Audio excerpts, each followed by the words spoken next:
ओम सशंख चक्रम सकिरीटिकुंडलम सपीतवस्त्रम सरसीरुहेक्षणम सहारवक्षस्थलकौस्तुभश्रियम नमामि विष्णुं शिरसा चतुर्भुजम। भगवान के अवतारों का वर्णन श्रीमद् भागवत के प्रथम स्कंद के तृतीय अध्याय में शौनकादि ऋषियों ने सूत जी से पूछा है कि हे शौनक, भागवत में 24 अवतारों का वर्णन है। अवतार क्या है? आवर्तीति अवतारः। दिन और रात्रि में 24 घंटे होते हैं। भगवान कहते हैं कि जो मेरी शरण में आ रहता है उस जीव की मैं 24 घंटे रक्षा करता हूँ। भगवान की प्रीति प्रेम बढ़ाने के लिए 24 अवतार हुए। अवतार घर में होना चाहिए, मंदिर में नहीं। मानव शरीर ही घर है। अवतारों की कथा सुनने से जीवन सुधरता है। भगवान के सारे धर्म जीव में आ जाएं, इसलिए अवतारों का वर्णन है। जग्रहे पौरुषम रूपम भगवान महदादिभिः संभूतम षोडश कला माधव लोक शिक्षया। आदौ भगवान लोकानां शिक्षया महदंकार पंचतन्मात्रैः संभूतम सुसंपन्नम एकादशेन्द्रियाणि पंचभूतानीति षोडश कला अंशा यस्मिन् तत्पौरुषम रूपम जग्रहे। सृष्टि के आरंभ में भगवान ने लोक निर्माण की इच्छा की। इच्छा होते ही आरंभ में महत्त्वादि निष्पन्न पुरुषावतार ग्रहण किया। उसमें 10 इंद्रियां, एक मन, 5 महाभूत, ये 16 कलाएं थीं। विराट भी एक अवतार है। अवतार के कई भेद हैं। कोई पूर्ण अवतार है, कोई अंशावतार है, कोई कला, कोई आवेशावतार, कोई स्फूर्ति अवतार, कोई गुणावतार, कोई वेदावतार, कोई अर्चावतार है। इन्हीं में संपूर्ण विश्व कल्पित है। उन्होंने कारण जल में शयन करते हुए योग निद्रा का विस्तार किया। उनके नाभि कमल से ब्रह्मा उत्पन्न हुए एवं जिनके शरीर के अवयवों से समस्त लोकों की रचना हुई। योगी लोग इसी स्वरूप का ध्यान करते हैं।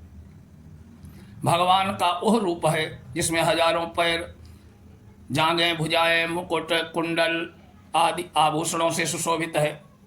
इसी से सब अवतार निकलते हैं। इसी में उनका लय भी हो जाता है। इसी के अंशांश ब्रह्मा, मरीचि आदि तथा पशु पक्षी आदि योनियां उत्पन्न होती हैं। इसी रूप में 24 अवतारों का प्रादुर्भाव हुआ। इस अध्याय में इन्हीं का संक्षिप्त वर्णन है। सएव प्रथमं देवं कौमारं सर्गमाश्रितः चचार दुश्चरं ब्रह्मा ब्रह्मचर्यमखण्डितः। कौमारे कौमार सर्गे ब्रह्मा ब्रह्मणः सत्कुमारादि रूपो भूत्वा अखंडितं ब्रह्मचर्यं चचार। सनकादि रूप में ब्रह्मचर्य का प्रतीक है। ब्राह्मण के रूप में अखंड ब्रह्मचर्य का पालन करते हैं। ब्रह्मचर्य से मन बुद्धि चित्त अहंकार पवित्र होते हैं। अंतःकरण शुद्ध होता है। ब्रह्मचर्य जीवन का पहला कदम है। तो भगवान का पहला अवतार हुआ सनक, सनंदन, सनातन और सनत कुमार के रूप में। द्वितीयं तु भवायास्य रसातलगतां महीम उद्धरस्यनुपादत्त यज्ञेशा शौकरं वपुः। शूकराकारं वपुः शरीरं गृहीतवान् अस्य विश्वस्य भवाय क्षेमाय कल्याणाय महीम पृथ्वीम उद्धरिष्यन् उपादत्त गृहीतवान्। यज्ञों के स्वामी भगवान ने संसार के कल्याण और पृथ्वी का भार उतारने के लिए शूकर का रूप धारण किया। शूकर को ही बराह कहते हैं। बर माने श्रेष्ठ, आह माने दिन, अर्थात जिस दिन सत्कर्म हो वही श्रेष्ठ दिन है।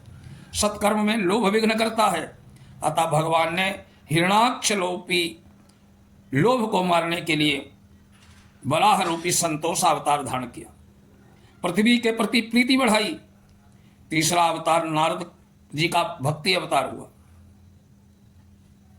चौथा अवतार नर और नारायण का हुआ।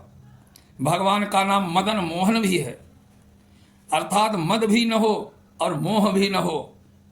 नर का वर्ण है शुक्ल और नारायण का वर्ण है नील। अल्पाक्षर होने से नर शब्द पहले प्रयोग किया गया है, नारायण शब्द बाद में प्रयोग किया है। ये अल्पाक्षर सूत्र में कहा गया। नारायण तपस्या के लिए बद्रिकाश्रम आए। लक्ष्मी ने कहा मैं भी चलूंगी। लक्ष्मी जी ने आकर भगवान नारायण को बेर के पेड़ रूप में छाया से आच्छादित कर दिया। पांचवा अवतार है कपिल के रूप में हुआ। ये ज्ञानावतार है। ज्ञान वैराग्य से भक्ति दृढ़ होती है। इस अवतार में भगवान ने अपनी माता देवहूति को सांख्य शास्त्र का उपदेश दिया। छठा अवतार है दत्तात्रेय का। भक्ति ज्ञान संयम सदाचार ब्रह्मचर्य आदि का पालन करने से जीव का जीवन अत्रि जैसा हो जाता है।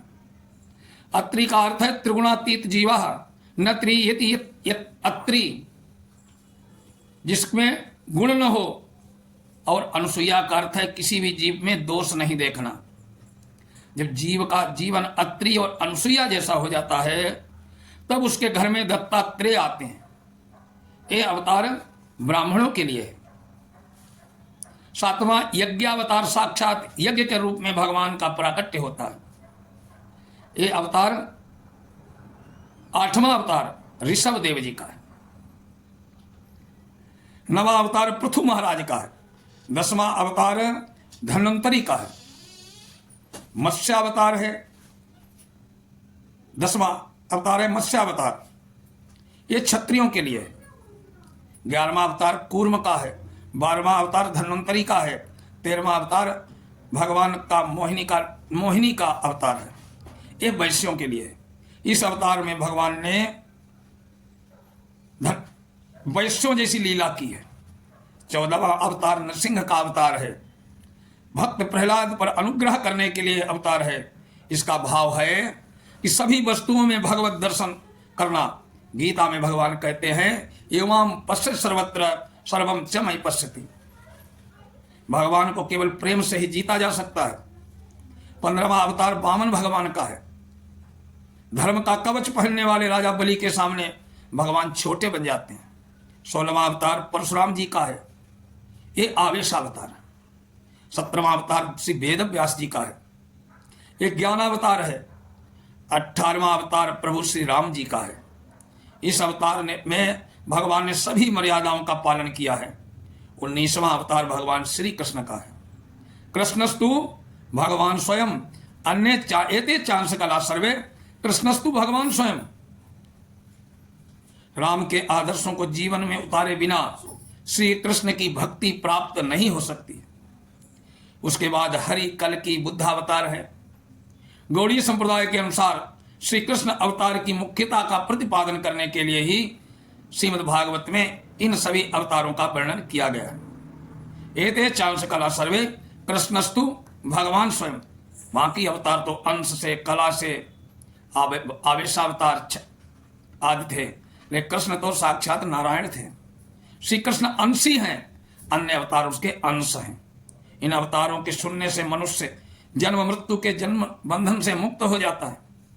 वस्तुतः परमात्मा अरूप और चिदात्मा है। ये माया के गुणों और महदादी तत्वों के द्वारा कल्पित है। दृष्टा आत्मा में ही अज्ञानियों ने स्थूल और सूक्ष्म शरीर का आरोप किया है। जब भगवत कृपा से ज्ञान रूपी सूर्य का उदय होता है तब ये दोनों शरीर ज्ञान रूपी अग्नि द्वारा भस्म हो जाते हैं। अतः भगवान के जन्म कर्म लीलाओं का चिंतन सदैव करना चाहिए। अहंकार त्याग के से जीव शीघ्र ही भगवत कृपा हो जाती है। शौनक जी कहते हैं कि आप लोग धन्य हैं क्योंकि भगवान श्री कृष्ण के चरणों में पूर्ण निष्ठा रखकर कथा श्रवण के लिए पुण्य तीर्थ में एकत्र हुए हैं। आप सब मुक्त ही हैं। आपको अब मैं परम पावन भागवत महापुराण की कथा सुनाऊंगा, जिसको सुनकर आपकी भगवत चरणारविंदों में प्रीति होगी। व्यास जी ने जीवों के कल्याण के लिए इसका निर्माण किया है।